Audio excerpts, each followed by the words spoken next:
Good morning students. Today we are going to discuss the topic about methods. Generally what is method is, it's a behavior of a class. So the syntax of a method is, first we have to define the access specifier and the return type and method name, the next type of parameter and the name of the parameter. Then how the way to manipulate the objects data by method. Let's explain the right way. We can manipulate objects in two ways. One is non-parameterized way and another one is with parameterized way. For non-parameter we can write like access specifier first public, return type void or anything, then name of the method display player info, then without parameters. Then another way is with parameters, that is public int add numbers.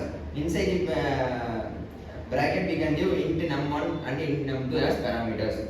So we will say one example. There is a class named player. In that we give two variables. One is int id 10, another one is string name Arjun. So in that we have one non-parameterized method, that is public void display info. In that we just print the info of the player. Another one is public static void main, which is the main method of Java class. In that we create object for the player class and we call the display info method in that. Another example is calculation class. In that we have one method with the parameters, that is public int multiply, int num1 and int num2. In that we return the multiply of int num1 and num2. In main method we create an object for calculation class and in store the multiplied number from the multiply method as an int result. Then we print that result. These are some good examples for manipulating objects. So there are 5 types of method: predefined method, user-defined method, static method, instance method, and abstract method. Now I am going to explain about the predefined method. Predefined method in Java are the methods that are used already defined and available within the Java library. These methods can directly call them in the program without requesting explicit definition of the programmer. So we can call them directly without defining in the program. So some of the example of this method are system.out.print, which is used to print the given string or array. Then string.length is used to find the length of the array or the string. And now I'm going to explain about the user-defined method. The method that are defined by the user are known as the user-defined method. I'm going to explain about the static method. Static methods are associated with the class and can be accessed using the class name, which means there is no need to create any object of the class to access the method. For example, first I create a class named player and I have two inputs as a string, name Arjun and string name India, and then I have a Java main method public static void, and then I have call the object player p equal to new player p, and then I print by system.out.printing player name and then system.out.printing player team. Then I use again the main method public static void main string address, and then without creating the object I can call it. Start.